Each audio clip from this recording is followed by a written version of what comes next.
Hola, hola. Te doy la bienvenida a estas charlas para estudiantes de español avanzados y curiosos de las lenguas. Hoy estamos con Daniel Fontán de Galician for Beginners. Nos va a compartir su amor por la lengua y la cultura gallegas.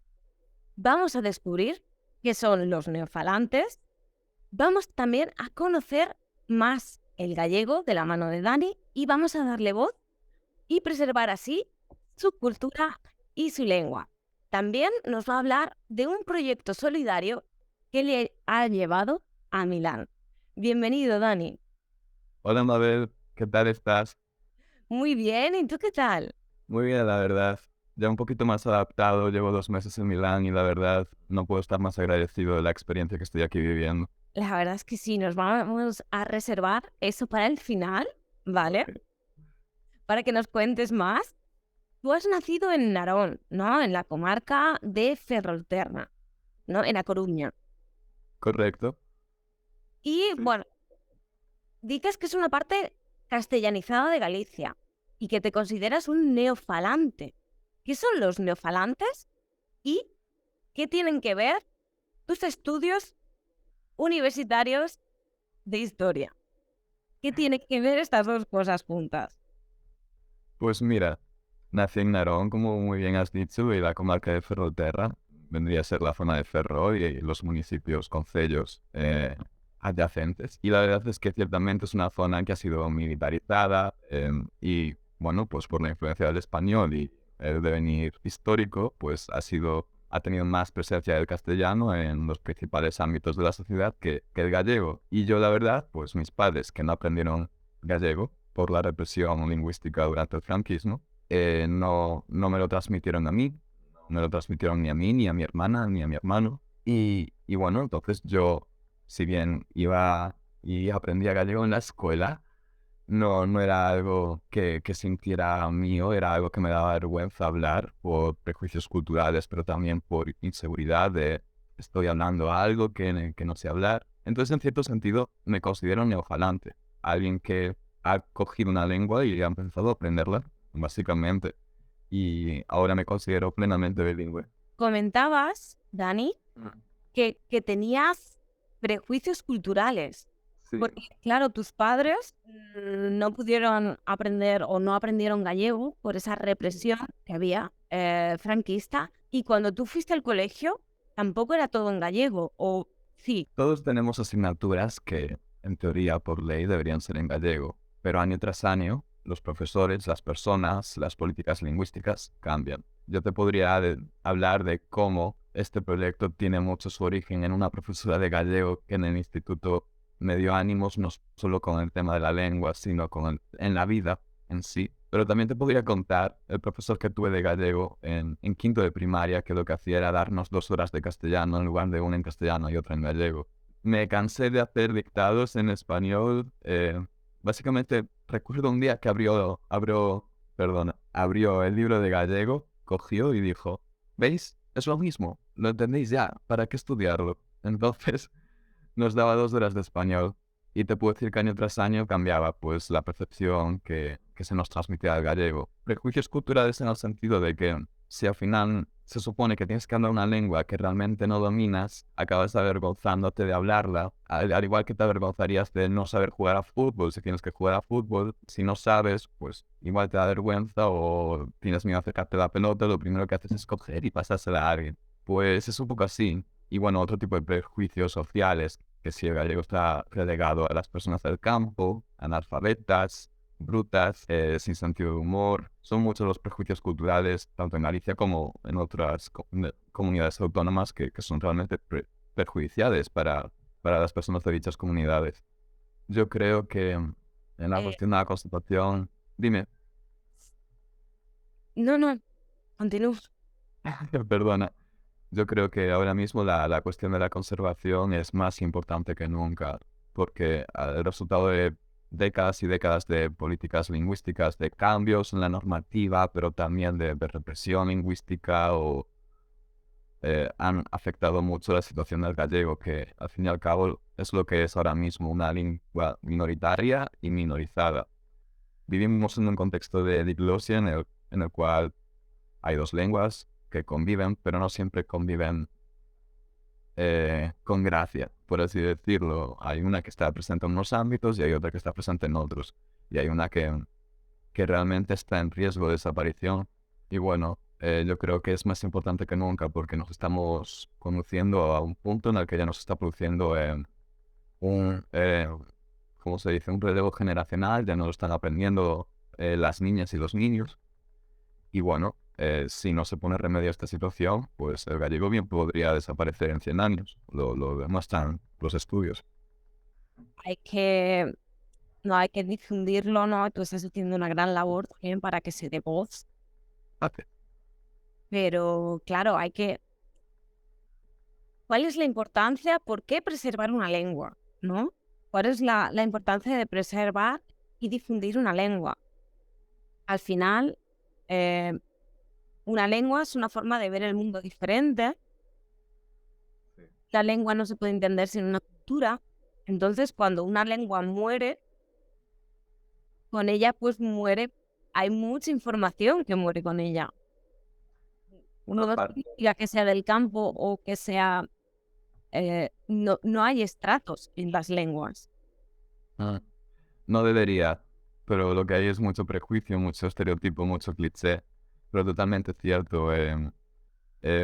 Una lengua implica ver las cosas desde un punto de vista diferente. Yo no concibo aprender una lengua sin acercarse un poquito a la cultura de dicha lengua. Para mí son cosas que van de la mano y creo que estás de acuerdo conmigo, ¿no? Claro, porque además las lenguas están vivas y las lenguas también se influyen unas a otras. Sí, sí. ¿De qué forma ha influido la lengua y la cultura gallega en el español? Y al revés, el Pues español mira. en la gallega. Muy bien, porque sí que es cierto que yo cuando pienso en la influencia entre estas dos lenguas, lo primero que pienso, vaya, el español se está comiendo al gallego. Y no puedo evitar pensar pues esto en la pegada, la huella, perdona, perjudicial que tiene el español, que no teniendo nada en contra del español es simplemente eso, que como ocupa determinados ámbitos y es la lengua de prestigio, pues empuja un poquito a la otra. Pero sí que es cierto que el gallego también ha ido dejando con el paso del tiempo su huella en el castellano y yo creo que esto podemos empezar, por ejemplo, con la Real Academia Española, donde encontraremos un diccionario en el cual estarán incluidos términos que de sobra conocidos como morriña. Ya sabías probablemente que iba a comenzar con morriña. Es un clásico. Es un clásico, para nosotros también lo admitimos, lo decimos con orgullo, pero también otros términos como vieira, que es sinónimo de concha, también designa un molusco determinado. Y ahora mismo no se me ocurre... Ah, bueno, chubasco, que es con B en castellano, pero tengo entendido, y perdóname tú si me equivoco, pero creo que es de origen gallego el término. Pero tengo que decir que para mí en los últimos años me parece que está ganando un poquito terreno el gallego en ámbitos un poquito más así de ocio. Y para mí es un orgullo, me hace una ilusión increíble, no te puedes imaginar ver cómo Netflix realiza producciones en gallego, como O Sabor das Margaridas, o series ambientadas en Galicia, como la protagonizada por Inma Cuesta, El desorden que dejas, y ver cómo están doblando series como El Señor, no, El Señor de los Anillos, no, Los Anillos del Poder, perdona, en Amazon, al gallego para mí es un orgullo. Y sobre todo, a raíz del año pasado, con ese golpe de orgullo que realizaron Tan Xugueiras en el escenario, no quiero entrar en terreno de polémica, pero eh, yo creo que revalorizaron un poquito lo que viene siendo el estar orgulloso de lo tradicional, lo propio, lo enxebre, y eso afectó a nivel estatal, porque la gente en España decía, yo también me identifico con esto, con esta música folclórica, con este mensaje de que estamos todos juntos, de que puedo venir con la pandereta y decir, voy a, let's rock, ¿sabes? Eh, y me parece que eso tuvo un efecto, no solo en Galicia, donde a causa de los perjuicios que tenemos en contra de nosotros mismos, de nuestra cultura, eh, hubo una revalorización, pero también en otras comunidades autónomas, ¿sabes? ¿Cuánta gente decía, esto me identifica? Y no sé, vivo con mucha ilusión, pues, la influencia del gallego en los últimos años y me conmueve ver cómo va ganando presencia en los medios. Es un camino que hay que recorrer. La identidad, digamos, de Galicia, cuando uno piensa en Galicia, es un folclore, no, una cultura como mucho más relacionada con los celtas de lo que uno podría imaginar, ¿no? Con una mitología propia, también unos paisajes muy propios. ¿Qué nos puedes contar de eso? Porque claro, cuando uno piensa en España, no piensa que pueda haber un lugar con unas raíces de ese estilo, ¿verdad? Sí, es cierto que está un poquito escondido a nivel estatal, pero es inevitable, yo creo, la huella que tiene Galicia a nivel identitario, ¿no? Porque, o sea, ya desde este periodo que estabas mencionando, prerrománico, prerrománico, antes de... Vaya, parece mentira que haya estudiado historia. Antes de la llegada de los romanos ya era un territorio pues con cohesión, con identidad. Luego fue conocida como Galaequia, ¿vale? Que tenía mayor extensión, pero es el nombre del cual acaba proveniendo Galicia, Galiza.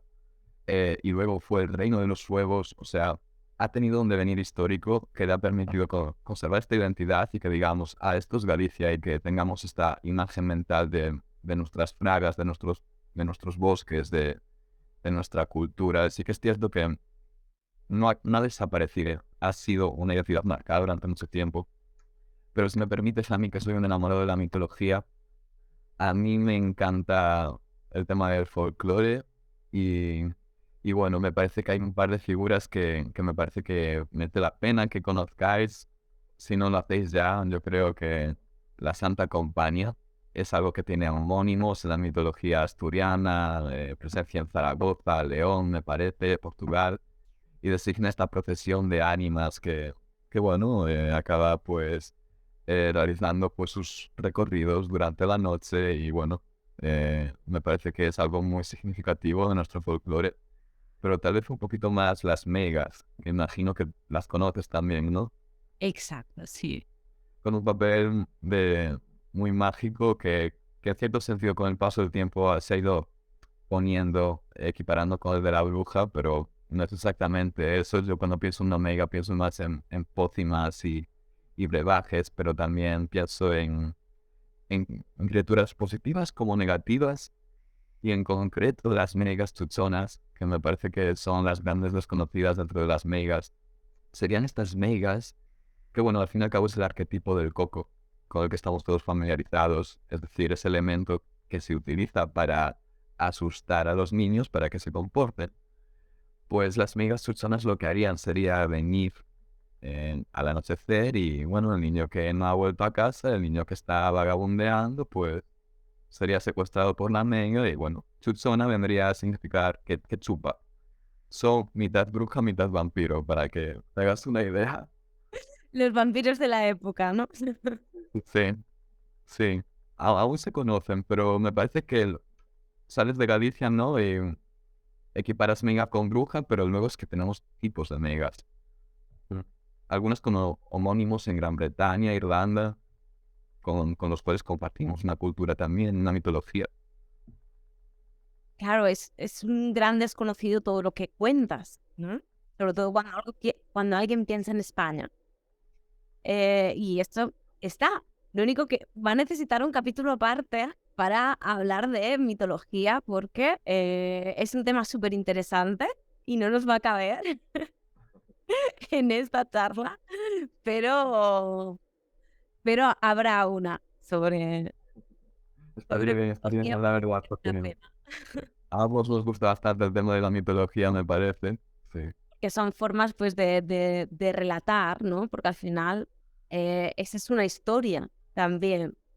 Real, real, pero también nos dice mucho de las personas que lo cuentan.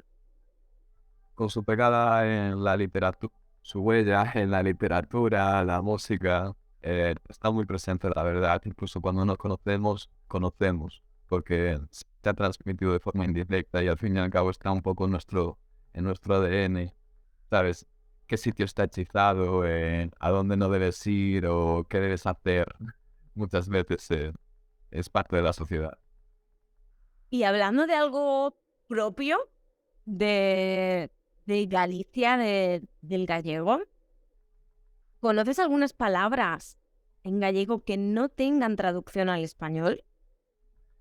Bueno, la verdad es que cuando pienso en mis palabras preferidas, que no es la pregunta que me has hecho, pero quiero comenzar por aquí, inmediatamente se me vienen términos relacionados con la naturaleza. Bretema se podría traducir por niebla, solpor por puesta de sol, eh, pero términos así, también ligados a la naturaleza, que no tengan traducción, también me han venido un par a la mente y son de los que te quiero hablar.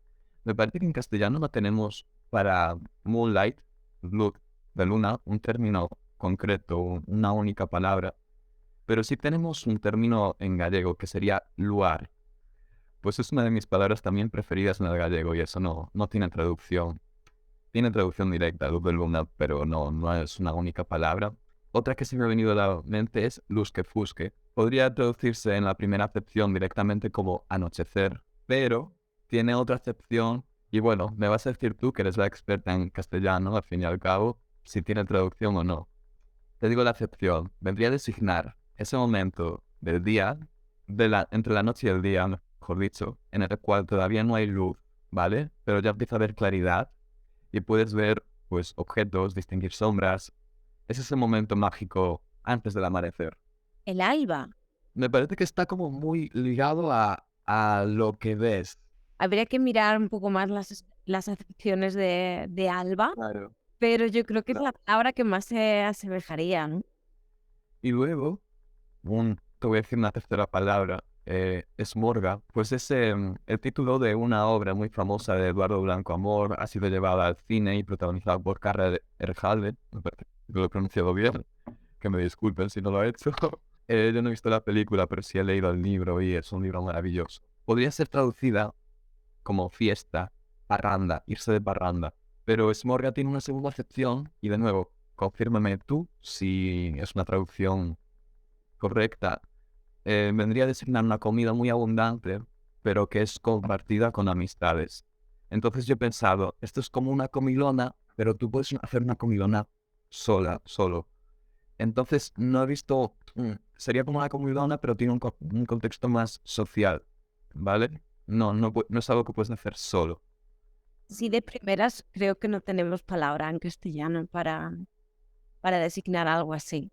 Comida Pues es muy compartida. Sí que es verdad que en España, pues en general compartimos bastante la comida y hay muchas cosas al centro, pero no, porque sí, tú te puedes pegar una comilona tú solo, sí. sin necesidad de tener. Tendría que mirarlo un poquito más, la verdad, pero me parece, lo que más se me ha venido a la cabeza cuando he pensado en Smorga es comilona. Pero he buscado la acepción de comilona del pasado y no tiene el contexto social que viene con Smorga. Pero bueno, qué términos de comida, de banquete y fiesta también es el español muy rico, imagino. ¿Qué diferencias? Bueno, hemos hablado de muchas cosas que son únicas para el gallego, pero ¿qué similitudes hay entre el gallego y, por ejemplo, el español, el portugués? Porque aparte del portugués, hay muchas similitudes con el portugués, ¿verdad? Se le relaciona mucho al gallego con el portugués.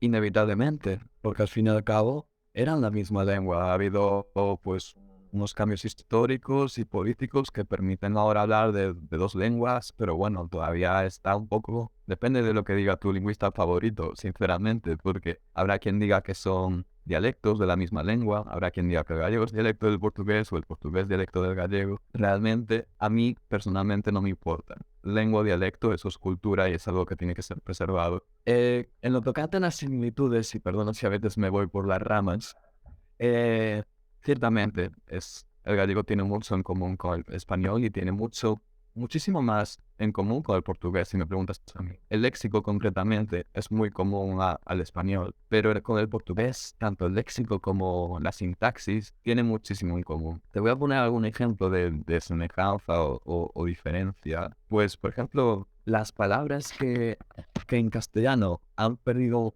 bueno, no quiero hablar de más porque no soy lingüista, pero hay palabras que en gallego han desarrollado un diptongo, ¿vale? O ya lo tenían, y en castellano no tienen ese diptongo o lo han perdido. Me tienes que disculpar que no soy experto. Entonces, palabras como fruta, fruta en castellano, pero también fruta en portugués, en gallego sería froita, froita. Lo mismo con... Sí. O por ejemplo con la palabra lucha, en portugués luta, no lo pronuncia bien, no sé portugués. En gallego, loita, ¿vale? Así por ponerte un ejemplo. Pero luego también es verdad que el gallego, el normativo, ha sido castellanizado, también por cuestiones políticas históricas. Entonces, ahora normativamente se utiliza la ñ o la ll, cuando en portugués o en gallego originalmente era más común encontrar en los textos LH en lugar de la L o NH en lugar de la N. Y bueno, así con otras lenguas, pues me gusta mucho que ahora que estoy viviendo en Milán, estoy aprendiendo italiano, ¿no? Y no puedo evitar fijarme que hay un léxico común, no solo del gallego al portugués, sino que el gallego y el portugués tienen un léxico común con el italiano. Entonces pasa justo lo contrario de lo que te hablaba antes. Palabras que tienen diptongo en castellano como puente, nieve, tiempo, Ponte.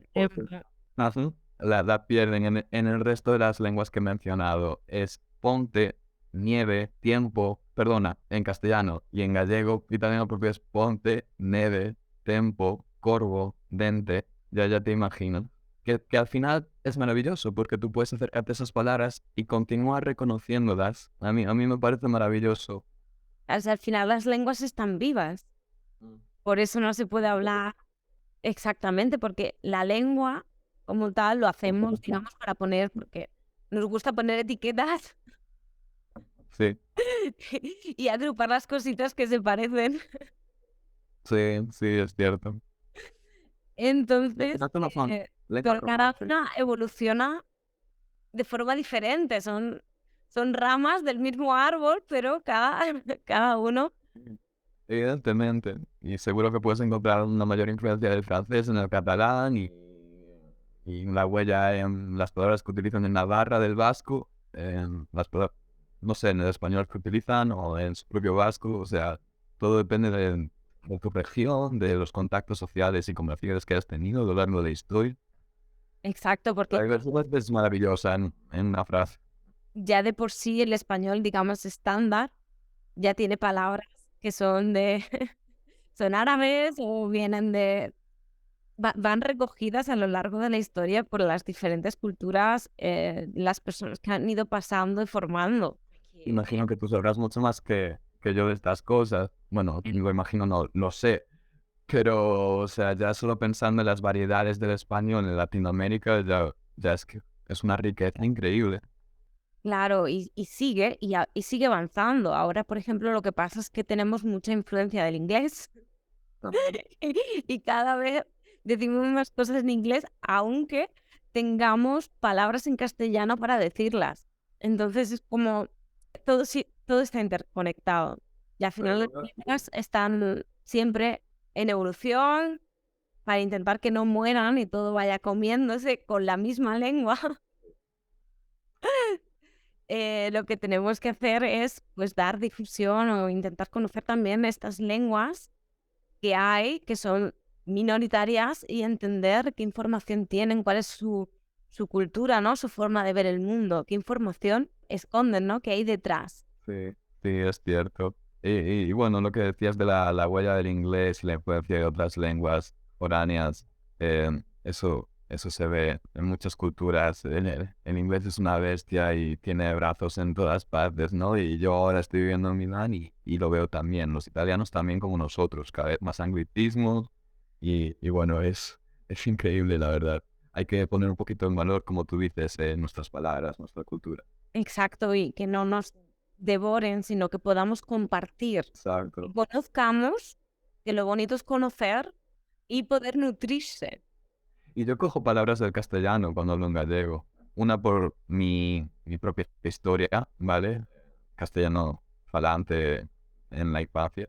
Pero también porque al fin y al cabo lo que haces es tomar préstamos. Decimos chao en España.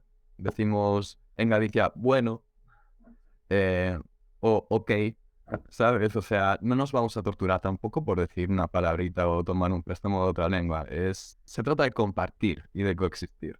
Y tomar conciencia de lo que tú quieres hacer realmente con la lengua, con la cultura, es decir, qué tomo, qué me gusta personalmente, Mm.